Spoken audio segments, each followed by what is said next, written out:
Welcome to Visionary Ventures. Today, we're thrilled to have with us Jeristotle. Your journey from Virginia to Texas embodies a blend of hip hop and entrepreneurship. We would like to dive into how you've turned your musical talent into a platform for both personal and also community impact.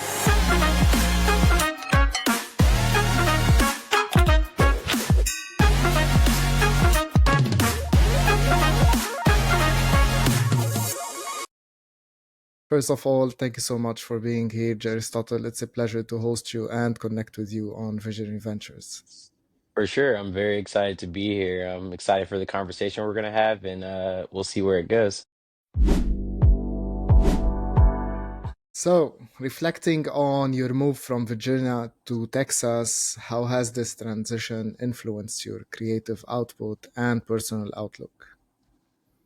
It's really crazy because honestly, I didn't necessarily plan the trip to Texas. I was in a point in my life where I had done a lot of entrepreneur things and I kind of was just hitting a ceiling. I just didn't really know what I wanted to do next.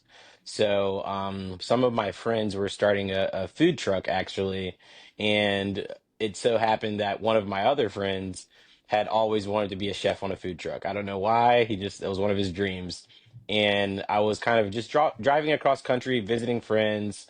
And I told him, I was like, hey, man, if you want, I have this crazy opportunity in Texas, and we can take a road trip. We'll hop on, drive across the country, visit some friends, make some stops along the way, and then I can introduce you to my friends in Texas. And so, what was supposed to happen is I was supposed to drop him off in Texas. He would start on the food truck, and I was going to continue my way to California. But that didn't happen. As life tends to do sometimes, you make plans and then they kind of switch up. So when I got to Texas, they weren't ready. The food truck was more of an idea than a reality.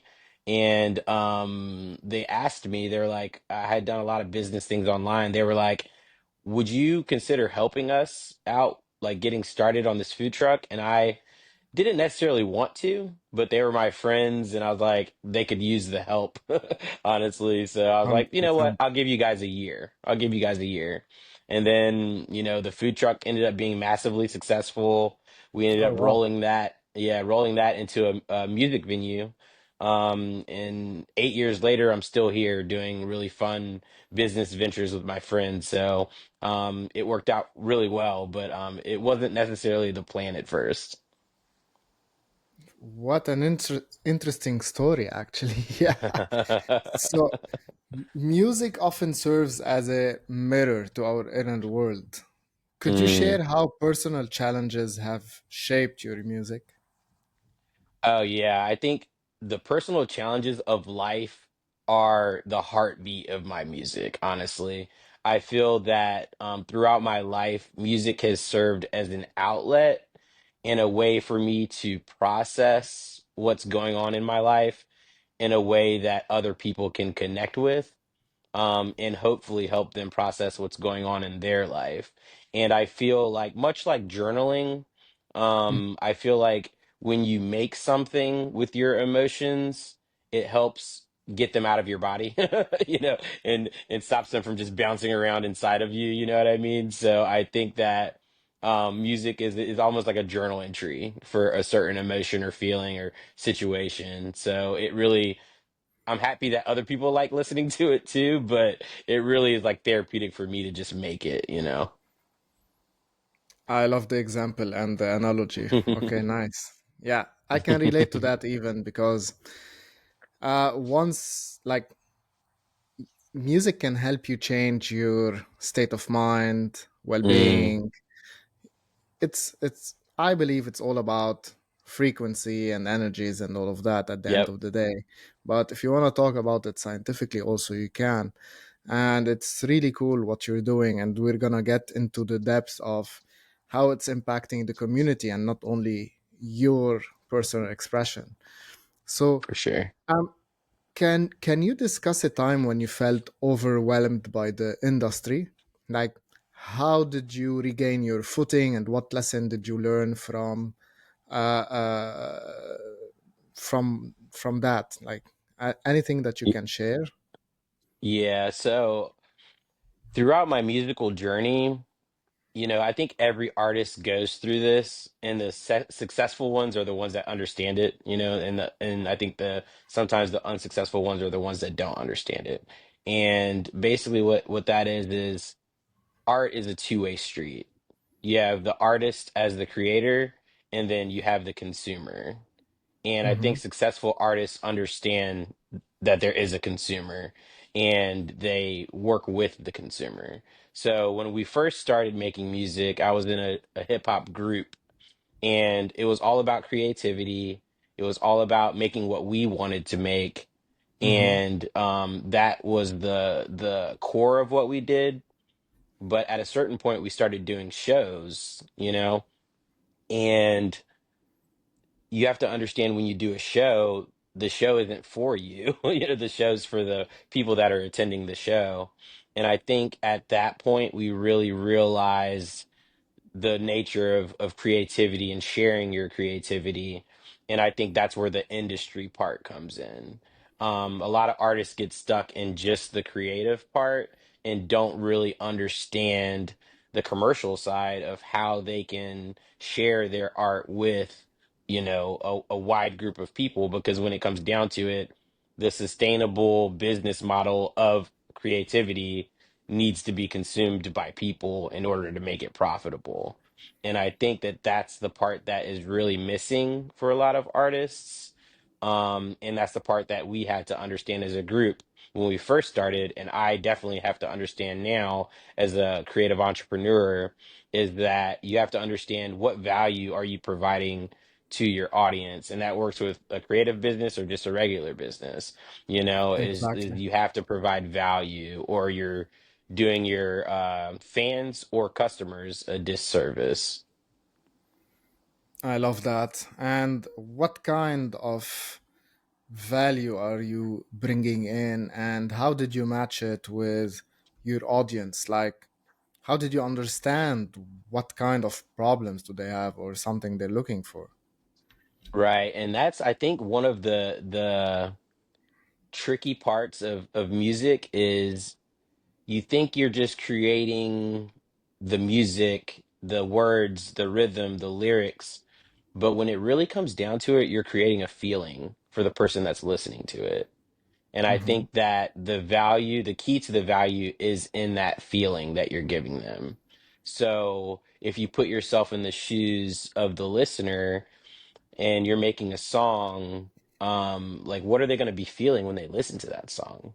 When will they want to listen to that song? Like I might have a song that's, more upbeat and more energetic that somebody might listen to before they're getting ready to go into the office for a big meeting to get them hyped Hmm. up and get them fired up and like make them feel like they can take over the world, Hmm. and there might be a slower pace introspective song that somebody might be listening to when they're going through heartbreak or like, things aren't going well in their life. And I think that it's almost like a movie where music is like the soundtrack to people's lives. So they play certain music in certain situations. And I like to kind of frame it like that so people can understand it where if you look at a movie and you kind of really analyze it, they always play different music at different scenes. And I think people's lives are very similar. And are you able to cater to all people feelings, thoughts, emotional state, journey part, or anything, or you're Right. currently focused on one segment in it? I feel like when I first started, I thought that I wanted everybody to be my fan, everybody to be my customer. But as I kind of matured as a businessman and as an artist, I understood that you don't need to appeal to everybody. You really can target your audience. And I think it works best when you are your target audience. So for me, I'm very large on inspiration, achievement, and motivation. That's kind of the Hmm. core of what I offer in my music. So I really want to speak to people who are interested in those concepts. people who are looking to grow, advance, and really, everybody faces hardships, but I'm looking for the people who are trying to push through those hardships, that understand that hardships are just a challenge for you to overcome, not something to defeat you. So that's really the focus of my music is people who want to be inspired to greatness, I like to say. Hmm. I like it. So, moving on to a bit physical health and health wise.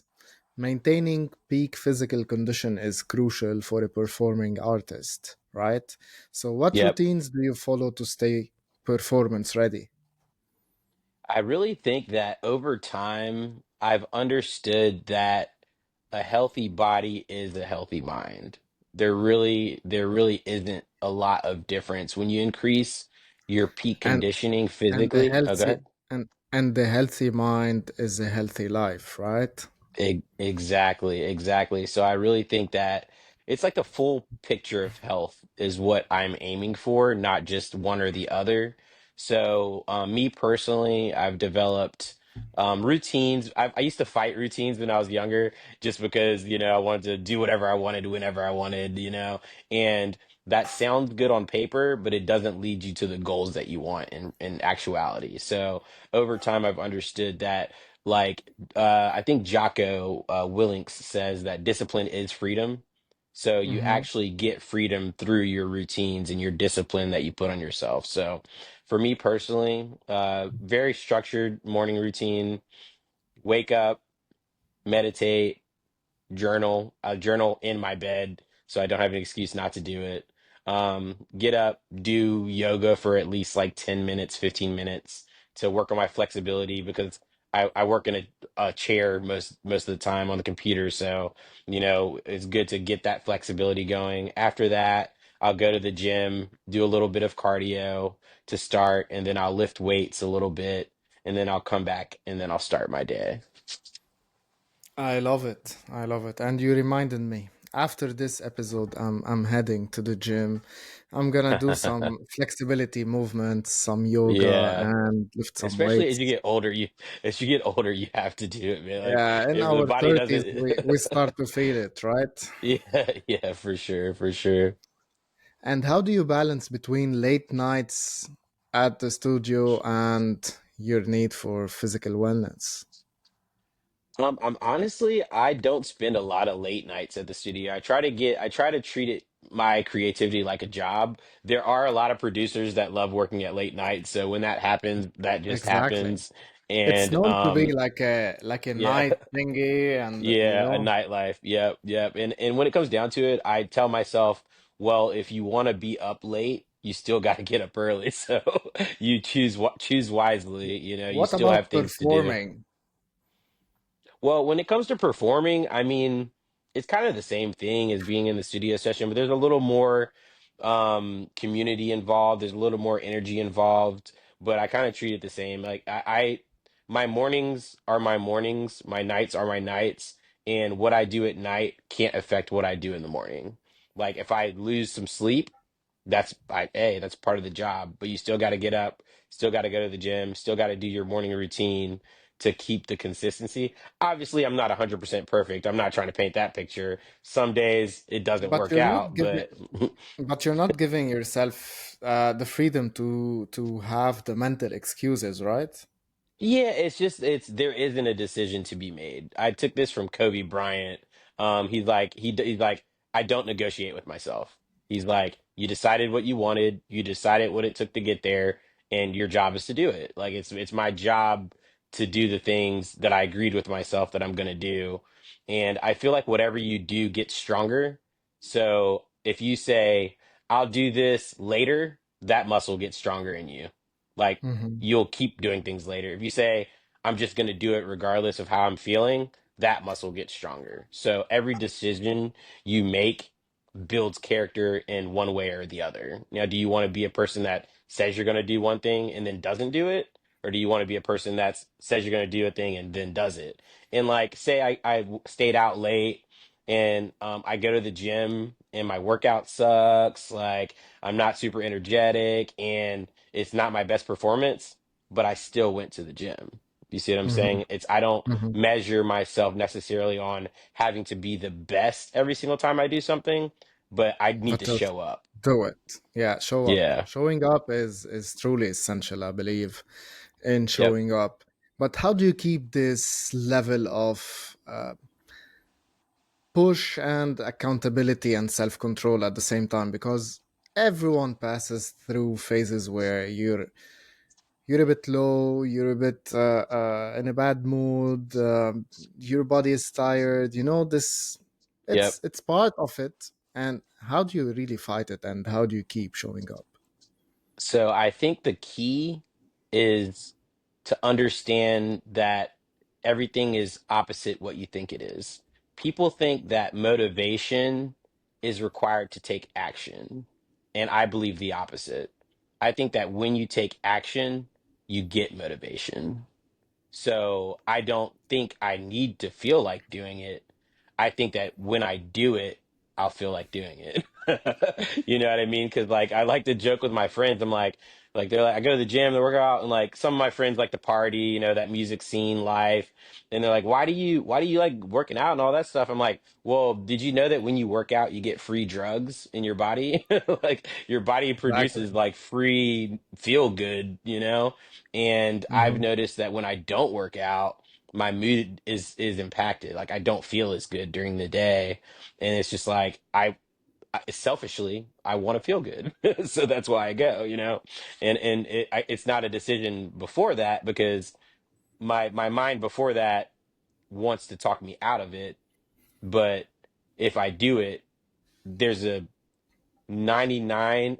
I will say there's 100% chance that I'll feel better than if I don't do it. So it's a selfish Uh, reason. I just do it so I feel good. it's really amazing how you turn the script around and the narrative to your own benefit. And it's the first time that I hear this twist. And to Nice. be honest, yeah, it's really cool. Thank you for sharing it.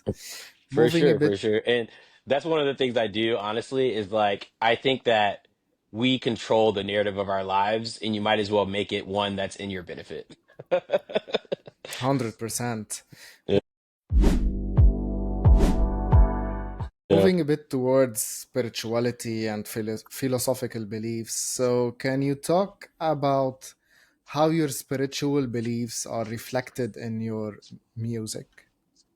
Nice. So for me, everything in life is mind, body, soul, right? I think that's the Hmm. trifecta of an amazing existence. And spiritually, I feel like emotions are spiritual to a certain extent. So when I put my music out that contains the emotion is Hmm. connected to my spiritual essence, so to Okay. speak. So when it comes to meditation, I do meditation for the mind to calm the mind. But once I calm the mind, I feel an enrichment in my spirit. And once I work out, I feel a calmness in my mind. And it feels like it's this circle that kind of feeds each other. And as I, live that life and live that dedication, that's when I feel like I'm the most enriched spiritually as well. And that naturally feeds into my music. Wow. Okay. And were you always that perfect and balanced and fully No, conscious and aware? not not at all. Like I think that I've developed awareness by doing all of the wrong things. How, Like it's like how how'd you old get are here? you right It's now, if I yeah. may? I'm 41. I just turned 41. 41. Okay, nice. Yeah. You look Yeah. way younger though. I appreciate How, that. I call it it's how a low stress lifestyle. if you can keep Yeah. it up with a low Yeah. stress lifestyle, then I need that recipe. Let's talk more about it. Uh, Yeah. okay, so how did you arrive to this stage? Well, honestly, again, I joke when I say I got here by doing all the wrong things, but it's really that's real life. It's just that's what happened. I really feel like when I was earlier on in life, I was a lot more self-centered. It was more like, Hmm. as an achieving person, I want to go, I want to do it, I'm going to make it my way, I'm going to force it. And I had a plan, I wanted to, make a bunch of money, have a great Hmm. life, have a great wife, have all this stuff.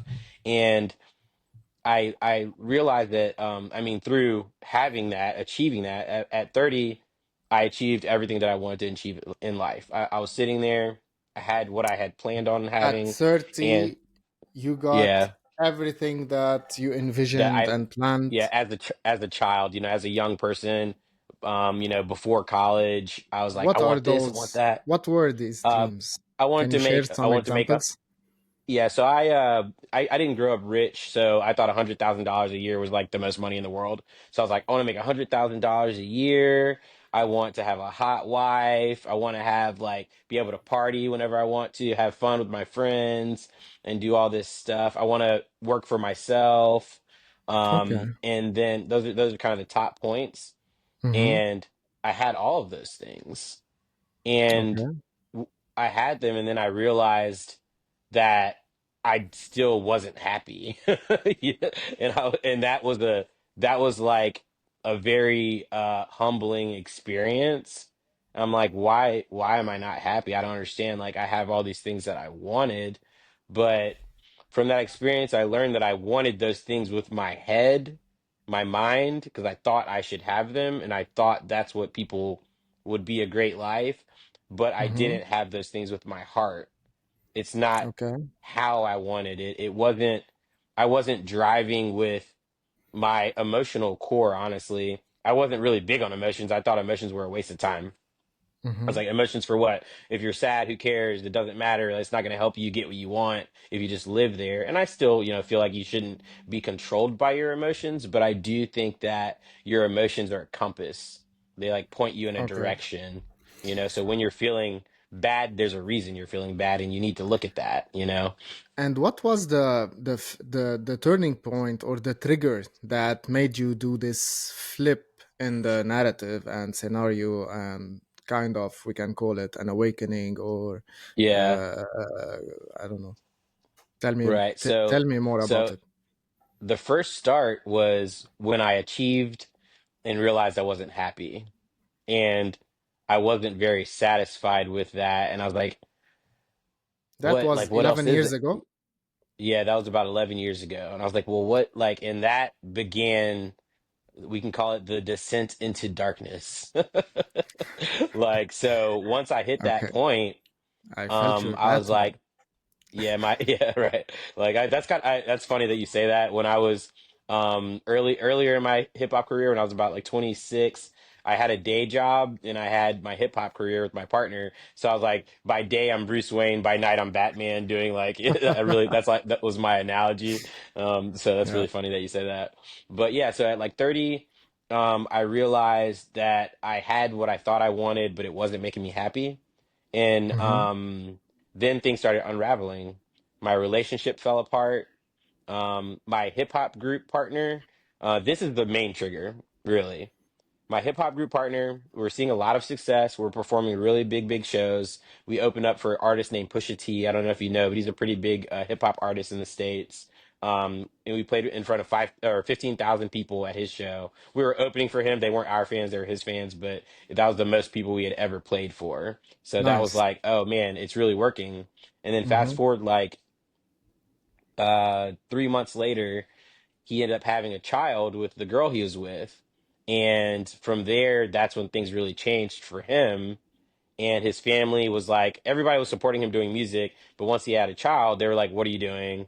You got to take your life more seriously. You got to put this music thing down and be more serious and get a real job, that were the Mm-hmm. narratives that were being told to him. And, Yeah. understandably, you got to support a family. So we ended up winding the hip hop group down, and I never really saw myself as a solo artist. So I was like, well, if we're not doing it, then I'm not doing it, you know? So I just dove Mm-hmm. back into entrepreneurship and just focused on that. But losing that was like the lead domino because that was like, I didn't realize it at the time, but that was like my soul. That was my creative soul. And losing that, I no longer had an outlet and it made everything else seem worse, you know? So then, go ahead. So in your journey, in your past 41 years, it's safe to say that you had some dreams, you achieved them, then you lost them, and you reshaped your life and took it to another level from ground up again. Yep, 100%. And I think that's actually the journey. I feel like if any person, it doesn't matter what they're doing in their life, if they use kind of the hero's journey framework of like how people Mm-hmm. paint stories, I think everybody's life kind of follows that. Regardless of what you're doing, how you're doing, you know, as intensely or not. Like, okay, let me rephrase that. I think any great life follows that. If you're a person of ambition, if you're a person that lives just on a flat line and your life stays the same and you don't really have much ambition, maybe it doesn't follow that path as much. But I like to look at that framework, look at movies, look at stories that have been passed through time, and Mm-hmm. just tell myself, you're always on part of this arc. Which part are you in? If it's really down and depressing, you might be in that phase where you're using that winter time of your life to create the next spring. So I always try to focus things like that. So it's and that's just the cycle of life in general. So it helps me even if I'm in a down state, it helps me realize that the down states are what create the up states at times. So it keeps me in a even if I'm not in the best frame of mind, it gives me a overall frame to live in where I know that it'll be okay at some point. And you were mentioning ambition and drive and perseverance and all of that. What gives Jeristotle the push, the drive? And what kind of ambition are we talking about? Nice.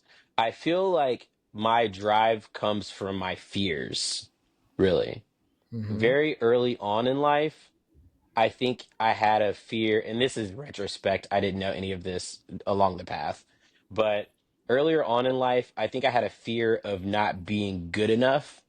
Mm-hmm. So I overcame that fear with a ridiculous amount of achievement and I think a lot of high achieving people are like this. Michael Jordan, right? He didn't make his high school basketball team when he was a freshman, and I think that point of failure was like he's like I'm gonna play so hard and work so hard that I will never feel that again. And I Mm-hmm. think a lot of people have that kind of core driving force of like having failed and running from their failure and then having a bunch of accomplishments to and achievements to kind of see like disprove the failure. That's the original. And now later in life, I am more of a pulled by my potential. So now my major fear is not living up to my potential as a person. Leaving something on the field, you know, like being like, man, being 85 years old and being like, I wish I would have tried harder. That's a huge fear. Like, or, oh man, I wish I would have done that. I could have, I would have, I should have, but now it's too late. And so Mm-hmm. I keep giving it as much as I can because I don't want to be that person later in life that says, I wish I would have. I love it. And how do you measure your achievement and performance? Again, it's two different answers, I guess. Earlier in life, it was money. It just was, it was money. Like I was like, how much money can I make? You know, that was my measuring stick. And then as I made more money, and this is something that only a person who's made money can actually say and feel, is that I realized that more money doesn't really like improve your life that much. Like the more you make, the less it like measurably improves your life. And so I was like, huh, well, what else is there, you know? And now I really feel that I measure my success based on my impact on other people Mm-hmm. because I feel like at a certain level, that's the best thing you can that's the best thing you can do is how many people can you help along the way is is just an amazing feeling. And it's again like, well, oh man, you're amazing. I'm like, no. When I help people, it makes me feel good. It's the it's the best thing. It's the best thing that makes me feel the most amazing is helping people. So that's why I do it. Like I'm not, you know, I people are like, oh, you're very altruistic. I'm like, you know, okay, but I do things that derive the most pleasure in my life. That's, and I think most humans do that. You know, you can paint it however you want to paint it, but if it hurts you, you're not going to keep doing it. If it feels horrible at a certain point, you're going to stop doing it, you know? So I try to do the things that give me the most pleasure and joy in life, and helping people just happens to be one of those things. So now that's the thing that fuels me. We're gonna get into what you're doing, how are you helping people, the community, and everything in between. I'm interested to hop over to some marketing strategies and a bit of Mm. focus in that area because in today's digital age, what marketing strategies have you found most effective for promoting your music? So there's kind of two sides of the coin. I like to say there's like mass awareness and there's developing your core audience. When it comes to mass awareness with music, there are, you know, platforms that you can use that help share your music to different playlists, and that helps you gain more awareness. Like when people talk about streams, it helps you gain more awareness and more streams for your music, which is great. And you can potentially create fans that way. Or sometimes you might have a person that listens to one of your songs, they liked it, but they listen to the next song and then they keep moving. Or maybe they liked it enough to add it to their playlist. That's great. But on the other side of things, I think that the more impactful side when it comes to building a creative business is building your core audience of fans. And the way Hmm. I really felt to do that best is through social media, but not just the general posting, which it's good to post, you know, keep your account active and keep your community engaged. But I think that's mostly for people who kind of already know you for the most part. But using Exactly. ads, yeah, using ad strategies are how you kind of put your music in front of new people.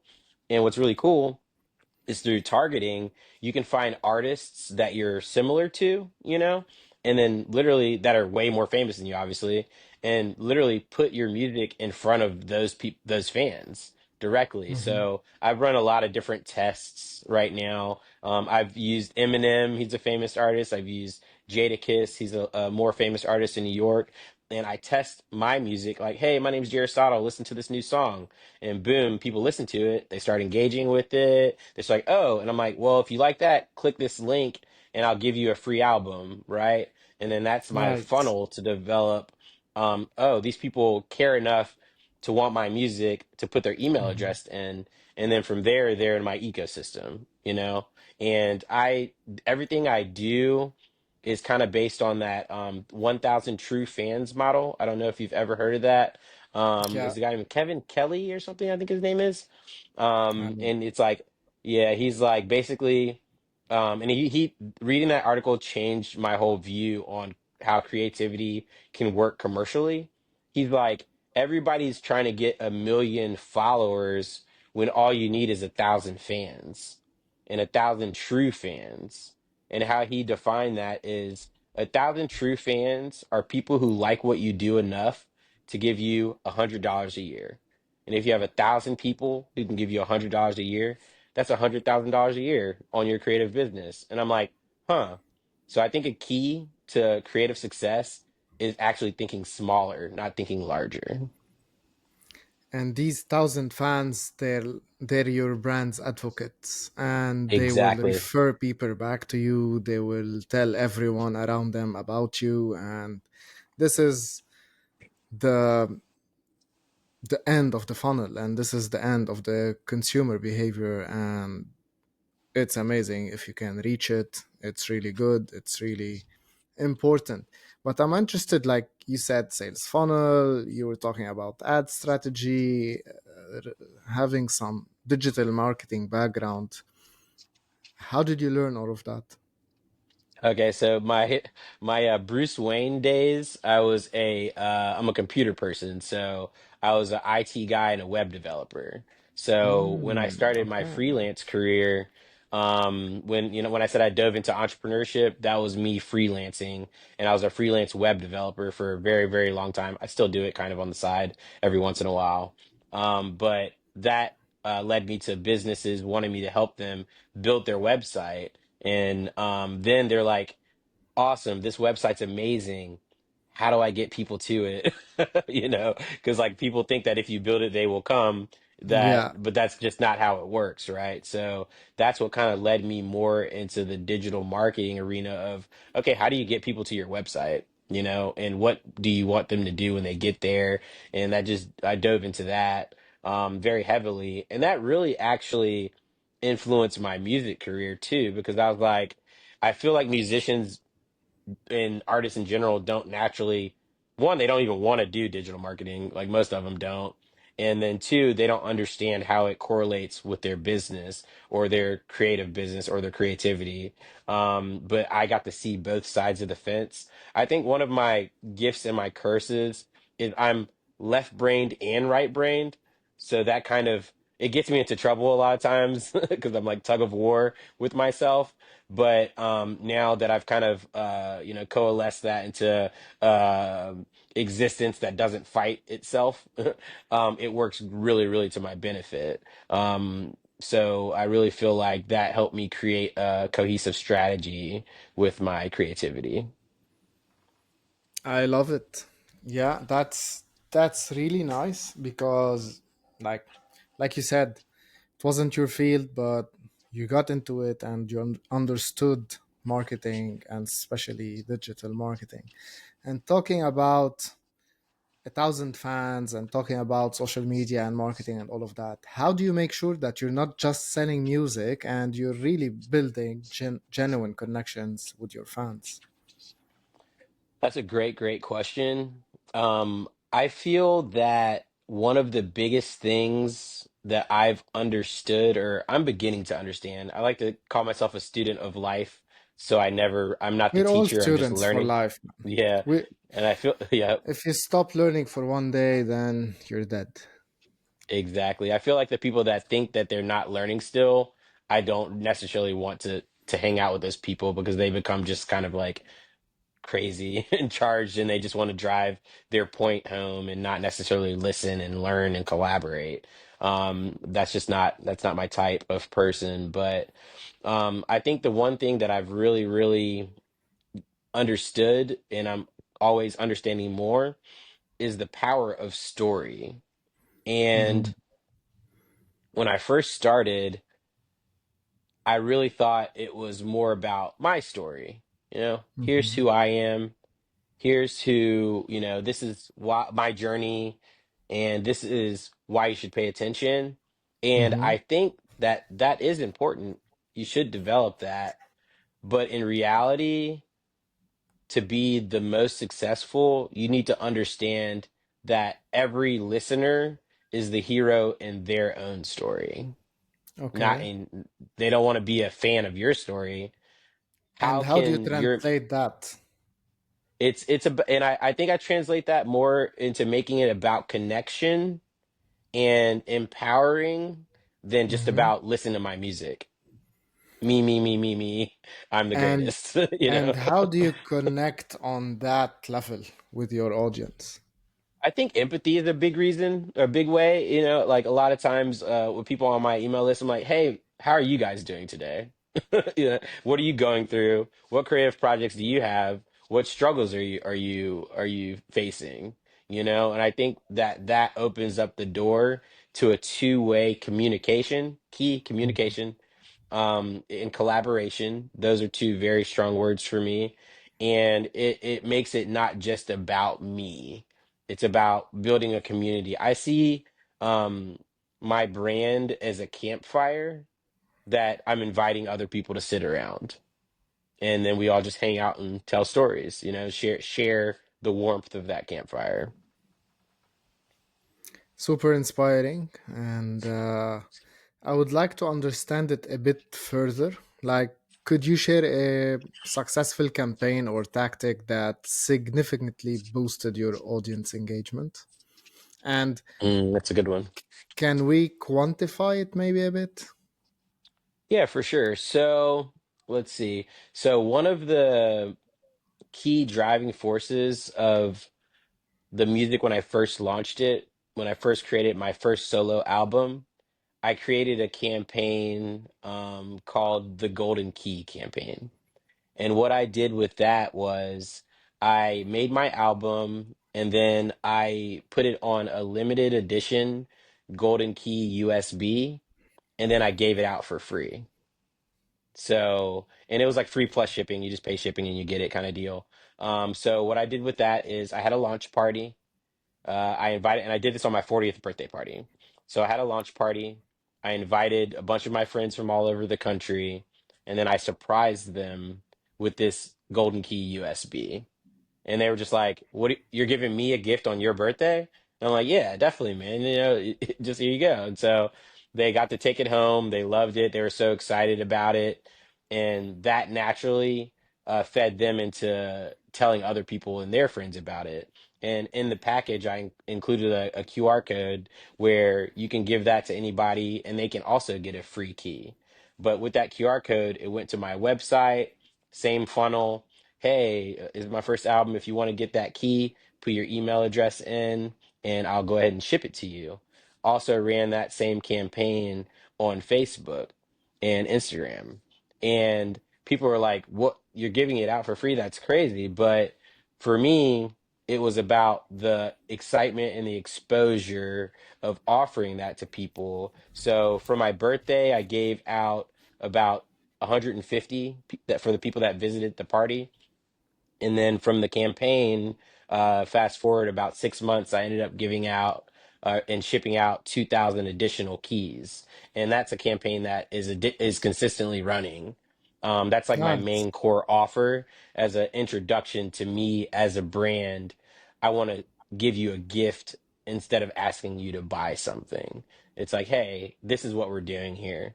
Let's hang out, enjoy the music. Here's a gift, and I'm a heavy believer in reciprocity. When you give something, there's a natural human incline to return that. I'm not doing it for that specifically, but it's smart to understand that that law exists. And some people are in the position to do it and some people aren't. So it's just like that's the foundation of the relationship. And over time, you kind of double down on that by, talking to them about them, nurturing that relationship. And I really think like business and marketing is kind of like dating, right? It can't be a one-way street or people are just going to kind of get turned off and like they're like, oh, this is this you don't really care about me. So it's like, maybe you should care a little bit about your fans and your customers just to, show them that you care, and then if you care about them, they'll probably care about you back. It's nice that you took the lead magnet strategy into an advanced level, and you're offering a real physical gift, and that is meaningful as well. So kudos on the campaign, and I Thank you, love the thank you. idea. Moving a bit. I think the physical key Mm. too is like everything musically is digital. Like it's so easy streaming free. Let Yeah, me go on YouTube, let me go on Spotify. So it's like giving something that tangible makes it immediately stand out from the crowd as well. it will for sure. It will, but at the same time, all we cannot neglect that everything is going digital, and Oh, for sure. maybe the next campaign will be another gift, but something digital and that has a higher value. I don't know. It's up to Yeah, you. no, I'm for gonna be sure. watching the next efforts.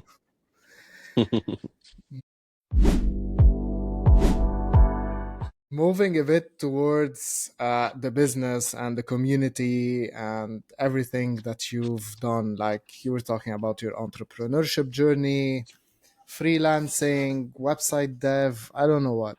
And then you founded something called Raps and Apps. Yeah. Raps and Apps, right? Yep. What motivated you to start this initiative and how does it support artists? Awesome. So over time, I've really wanted to use what I've learned about digital marketing and use what I've like learned about business to help artists be successful. That's been a driving force for me for like 10 years at least. Mm-hmm. Um, but I never could figure it out because when it comes down to it, most artists don't have money to pay for services. So that naturally just breaks any kind of agency model. I mean, you can serve a certain high end, more higher end clients and stuff like that, but I kind of wanted to help the people that really needed it the most, and those are the ones that are very talented but have zero money. Mm-hmm. So I just couldn't figure out a model. And I was thinking about this for myself personally, and I was like, oh, I know they have like grants for things, like creative grants and things of that nature. So I started diving into researching on grants and trying to find personal grants to fund my projects to see if I even could, is this a thing? Is it not a thing? And then I ran into this lawyer who works specifically with nonprofits, and she was like, there are creative grants for individual artists, but for every one creative grant, there's like 100 grants for nonprofits. And I'm like, huh, nonprofit. And we were talking on the phone. And I said, well, yeah, that sounds like something good that I can do one day. And that's a trigger word for me. One day is always a trigger. Why? One day, the follow up question is, why not today? If you ever say Mm-hmm. one day, like one day, it's like, well, why not? Why isn't today one day? So I always play that trick with myself. And So I it was on the was phone with that her. day. Yeah, I was like, well, why? I mean, why couldn't I just do it right now? She's like, yeah, I help people start nonprofits all the time, and I was like, I just feel like the universe tells you things, and these synchronicities happen, and it's up on you to overcome the fear and take the step. So I was like, So tell us a okay, bit guess about yeah, this NGO and what does it really do? And yeah. how do you guys So do it? for Exactly. Awesome. So the goal of Raps and Apps is to destroy the myth of the starving artist. That's the big goal. And I want to do that through sponsorship, business education, and giving artists exposure, all for free. And so, how we do that, one is through a grant funding model, but Mhm. two, But we're who's building funding these grants? so there's a lot of different grants out there from local Texas grants. We have local in Corpus Christi area business and art grants that are available. There's federal funding grants that fund education and creative projects and art projects. One of them that I'm really hoping to get is actually an MIT grant. I just applied to it this year. We find out if we get it early next year, but I'm creating I've already used Chat GPT to kind of prove the model, but it's an Hmm. AI assisted mentorship business training program for creatives. Nice, So basically what nice. it does is just like it decentralizes the ability to need a actual mentor. We'll have mentors that help out as well, but instead of needing 100, you could use like one for scalability purposes, and then use the heavy lifting of AI to give advice. I can ask it a question. Hey, I'm this type of artist. I'm trying to grow my fan base to this. Is that a good idea? Or it can even be more prompt driven where you walk them through what they should be A- doing. And the database for these answers will be what? Basically okay, so I've taken a lot of courses over, like I've paid for courses online for music training, and there's a lot of really free, great music knowledge So online. you're gonna Uh, gather all these courses, knowledge, your own expertise, put them inside one big database and run the bot on it, right? Exactly, exactly. And Wow, have it learned nice. through experience of talking to these people. I also want, and this is a very big long-term project. I'll start out in phases, easy phase, two, three, four, five. I'll phase it Hmm. out to be this massive thing. But ultimately I want it to be like, I call it a team because every musician's like, I can't be successful without a team. I need a team. So I'm calling it a team. Sure. Here you go. Here's your team. You know, And about your business ventures, so you have your own career, your personal brand, your music, and all of that, and you have the non-profit. yep. What is the time allocation, and how are you running the whole show? Is your current return from your music enough for you to sustain a healthy life? Tell me a bit about the business Yeah, for life sure. That aspect. for sure. So I have three main drivers of income for me personally, and the nonprofit is just self-sustaining to the nonprofit. That's how I separate those. Like the nonprofit is just a passion project, not an income project. That's one thing I like about nonprofits. It's not about the profit, it's about the impact. So I separate that on the side. But right now, I treat them about 50-50. As I grow the nonprofit more, I'll like bring in more people that can kind of take some of that heavy lifting off of the plate. But it's only been around a year, so it's still kind of growing at this point. So me personally, the music probably generates 25% of my income, and that's not just from music streaming. I also do like merch sales and things of that nature, more traditional, musical focused things. Yeah. Some performances. Streaming really doesn't pay that well, honestly. Streaming is just more about, I see streaming as an awareness platform, not an income generating platform. If Mm-hmm. you go viral, if you get 1 million streams, you get like $1,000. That's kind of the math on streaming. So you can see that doesn't really pay that tremendously. Mm-hmm. So that's probably about 25% of my income. The other 50% of my income is still from web development and digital marketing consultations with different businesses in the area. And the other 25% of my income comes from business ownerships that I have, mainly the food truck and the music venue that I talked about. Oh, That okay. generates about 25%, and that's um, kind of hands off. I still consult with them in the marketing and business development sectors of the business and like making big business decisions, but there's like a board of us that kind of make those decisions together. Thank you for being transparent and sharing Yeah, for sure. all of that. Yeah.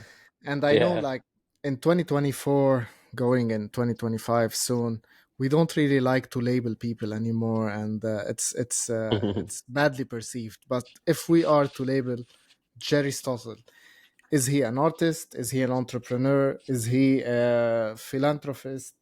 What are you? So there's a word. So I was a part of this. It's a program called Bubble Immerse, and it was for uh, people who were trying to develop software without code. And it was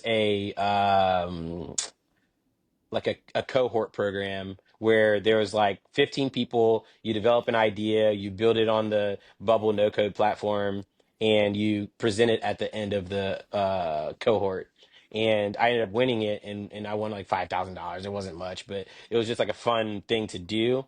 And in that program, one of the leaders, she's like, "Oh, you're like a multi-hyphenate entrepreneur," and I was like, "What does that mean?" And it's just a person that you can't necessarily categorize. Like you're all those things. So if I had to pick a thing, I'd say a multi-hyphenate person, which is a person that has multiple categories. A multi what? Sorry, I missed the Multi word. hyphenate.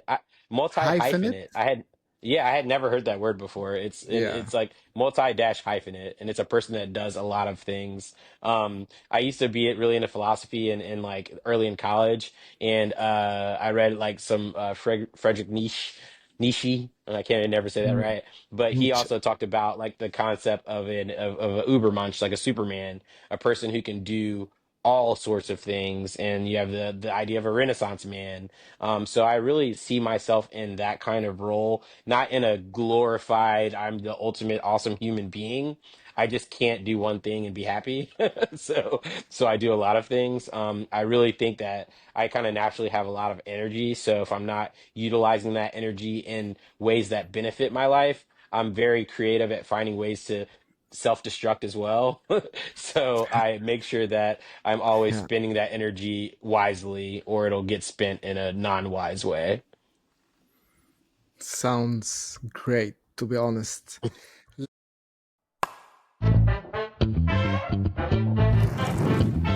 Let's hop onto the fire questions. Are you ready? Nice. Let's go. Studio time or live concert? Studio time. Lyrics with depth or catchy hooks? Lyrics with depth. Collaborate with up and comers or established artists? Up and comers. Invest in new tech or traditional instruments? New tech. Revenue from streaming or live performances? Ooh. Live performances. Sign with a major label or stay indie? Indie. Physical albums or streaming only?